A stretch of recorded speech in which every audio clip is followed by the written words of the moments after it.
Assalamualaikum warahmatullahi wabarakatuh, adik-adik pembelajar. Selamat berjumpa kembali di channel saya dalam pembelajaran materi PPKN kelas 8. Semoga kita selalu dalam keadaan sehat, selalu semangat belajar. Sebelum pembelajaran ini dimulai, alangkah baiknya kita bersama-sama berdoa menurut agama dan kepercayaan kita masing-masing. Berdoa dipersilahkan. A'udzubillahi minasyaitonirrajim. Bismillahirrahmanirrahim. Alhamdulillahirabbil alamin. Arrahmanirrahim. Maliki yaumiddin. Iyyaka na'budu wa iyyaka nasta'in. Ihdinas siratal mustaqim. Siratal ladzina an'amta 'alaihim ghairil maghdubi 'alaihim waladdallin. Amin. Rabbi zidni ilman warzuqni fahman waj'alni minas sholihin. Selesai. Pada pertemuan sebelumnya kita telah membahas materi subbab B, yaitu mengenai perintis kebangkitan nasional dalam perjuangan kemerdekaan Republik Indonesia. Nah, pada pertemuan kali ini kita akan melanjutkan materi pada pembahasan subbab C, yaitu mewujudkan persatuan dan kebanggaan sebagai bangsa, wujud nilai kebangkitan nasional. Mari bersama-sama buka buku paket PPKN Kurikulum 2013 Revisi 2017 pada halaman 81 sampai halaman 85. Oke, kita mulai saja ya. Materi subbab C yaitu mewujudkan persatuan dan kebanggaan sebagai bangsa, wujud nilai kebangkitan nasional. Pada materi subbab C ini, kita akan bahas dua bagian. Yang pertama yaitu bagian 1 mengenai mewujudkan persatuan Indonesia, dan bagian kedua yaitu membahas mengenai kebanggaan sebagai bangsa Indonesia. Namun, pada pertemuan kali ini kita akan bahas materi bagian 1 terlebih dahulu ya, yaitu bagaimana mewujudkan persatuan di Indonesia. Berdasarkan istilah, persatuan dan kesatuan berasal dari kata yang satu, yang berarti utuh atau tidak terpecah belah.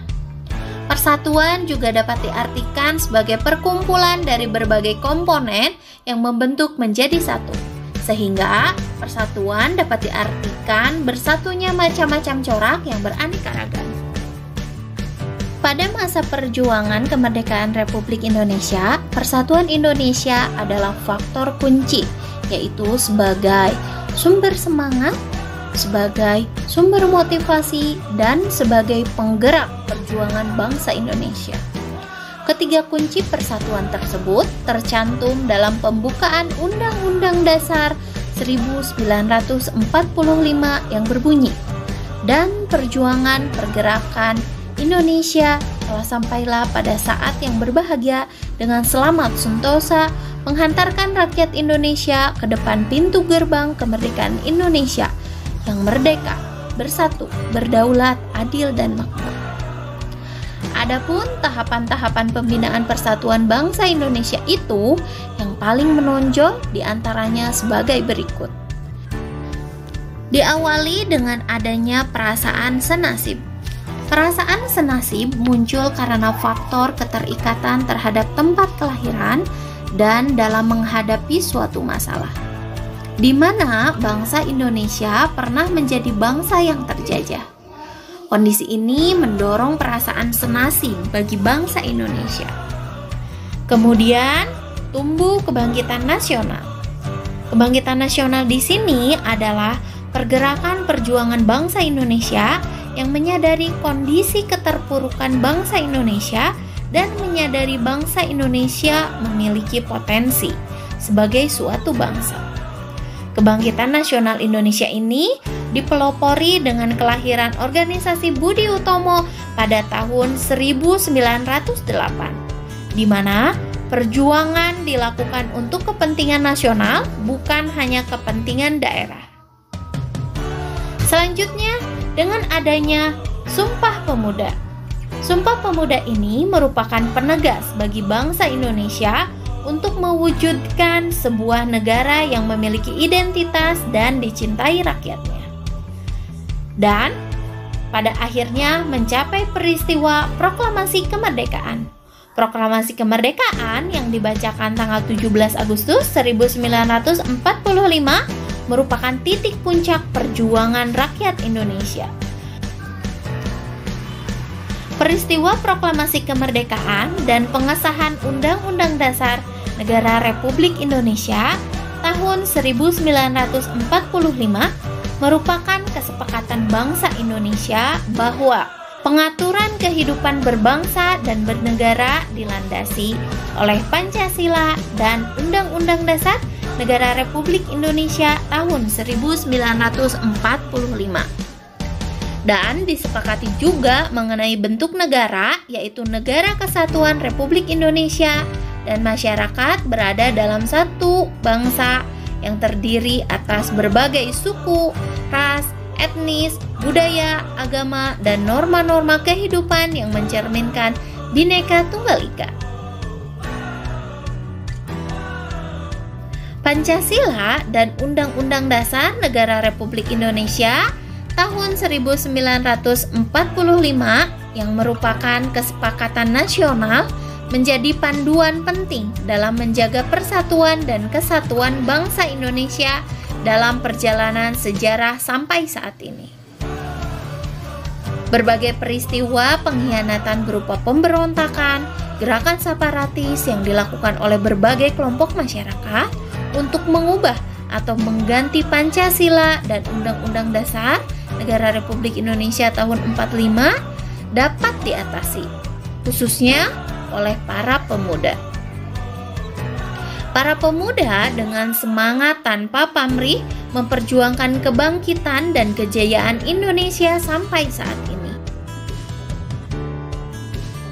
Namun, di sisi lain, kita juga dapat menyaksikan mulai melemahnya semangat pemuda dalam melaksanakan Pancasila dan Undang-Undang Dasar 1945.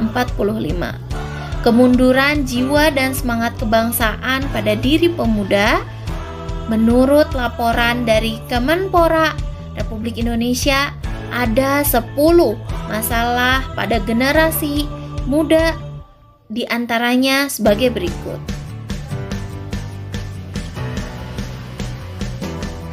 Yang pertama, masih maraknya tingkat kekerasan di kalangan pemuda. Kemudian, adanya kecenderungan sikap ketidakjujuran yang makin membudaya. Kemudian, berkembangnya rasa tidak hormat kepada orang tua, guru, dan pemimpin. Kemudian, sikap rasa curiga dan kebencian satu sama lain. Kemudian, penggunaan bahasa Indonesia yang semakin memburuk, dan selanjutnya berkembangnya perilaku menyimpang di kalangan pemuda, yaitu dengan penggunaan narkoba, pornografi, pornoaksi, dan lain-lain. Selanjutnya, dengan adanya kecenderungan mengadopsi nilai-nilai budaya asing, kemudian melemahnya idealisme, patriotisme, serta mengendapnya semangat kebangsaan.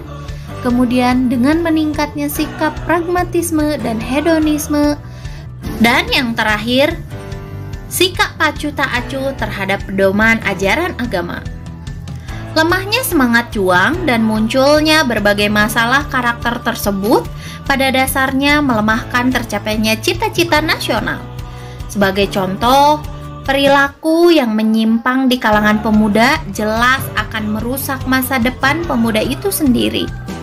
Perlu kita ketahui bahwa pemerintah menggembor-gemborkan Indonesia emas pada tahun 2045. Mari kita lakukan perhitungan sederhana. Kalian yang pada saat ini berusia 13-14 tahun, pada tahun 2045 kalian berusia 37 atau 38 tahun. Maka tentulah kalian yang akan menentukan keberhasilan Indonesia emas tersebut. Yang tentunya kita harus menyadari bahwa keberhasilan tersebut tidak didapat secara tiba-tiba, melainkan melalui kerja keras dan cerdas yang harus dilakukan dari mulai sekarang ini. Serta dalam hal kehidupan berbangsa dan bernegara, kita perlu mengangkat kembali nilai-nilai semangat juang, khususnya nilai-nilai yang terkandung dalam Undang-Undang Dasar Negara Republik Indonesia tahun 1945. Dengan contoh sikap yang berkaitan dengan nilai-nilai kebangsaan yang terkandung dalam Undang-Undang Dasar Negara Republik Indonesia tahun 1945 adalah sebagai berikut. Yang pertama, nilai religius. Dengan percaya dan takwa kepada Tuhan Yang Maha Esa sesuai ajaran agama dan kepercayaannya masing-masing menurut dasar kemanusiaan yang adil dan beradab. Kemudian, hormat menghormati serta bekerja sama antara pemeluk agama dan penganut kepercayaan yang berbeda-beda sehingga terbina kerukunan hidup. Kemudian, saling menghormati kebebasan menjalankan ibadah sesuai dengan agama dan kepercayaan masing-masing, serta tidak memaksakan suatu agama atau kepercayaan kepada orang lain. Nilai yang selanjutnya adalah nilai kemanusiaan, dengan saling mencintai sesama manusia dan tidak semena-mena terhadap orang lain. Kemudian, nilai yang selanjutnya bagian 3 yaitu nilai produktivitas, dengan terciptanya undang-undang untuk meningkatkan kesejahteraan masyarakat serta perlindungan terhadap masyarakat dalam beraktivitas menuju kemakmuran. Kemudian nilai yang selanjutnya adalah nilai keseimbangan. Keseimbangan yang dimaksud di sini adalah keseimbangan antara kehidupan jasmani dan rohani dengan menjalankan hak dan kewajiban sebagai warga negara yang profesional, tidak memaksakan kehendak, saling toleransi, tolong-menolong, rukun, damai, menghormati perbedaan agama dan kepercayaan, serta membela dan melindungi yang lemah. Selanjutnya, nilai demokrasi. Sudah kita ketahui bahwa kedaulatan adalah berada di tangan rakyat. Maka, setiap warga negara memiliki kebebasan yang bertanggung jawab terhadap penyelenggaraan pemerintah sehingga dapat terwujud persatuan dan kesatuan Indonesia. Kemudian selanjutnya nilai kesamaan derajat, di mana setiap warga negara memiliki hak, kewajiban, dan kedudukan yang sama di depan hukum. Serta dengan adanya hak asasi manusia, kita diberikan hak untuk mengeluarkan pendapat, kebebasan beragama, perlindungan dan kepastian hukum, serta bebas dari perlakuan tidak manusiawi. Serta hak untuk mendapatkan kehidupan yang layak, mendapatkan pendidikan dan pelayanan kesehatan, dan aman dari ketakutan. Dan yang terakhir, nilai ketaatan hukum. Setiap warga negara tanpa pandang bulu wajib menaati setiap hukum dan peraturan yang berlaku. Nah, demikianlah pemaparan materi pembahasan PPKN pada pertemuan kali ini. Insya Allah minggu depan kita akan melanjutkan materi pada pembahasan bagian 2, yaitu mengenai kebanggaan sebagai bangsa Indonesia. Untuk tugas pertemuan materi kali ini, silahkan catat inti-inti materi yang telah disampaikan dalam video kali ini ya. Saya ucapkan terima kasih telah menonton video belajar pada kali ini. Tetap semangat belajar dan selalu jaga kesehatan ya. Selamat berjumpa kembali di pembahasan materi selanjutnya. Wassalamualaikum warahmatullahi wabarakatuh.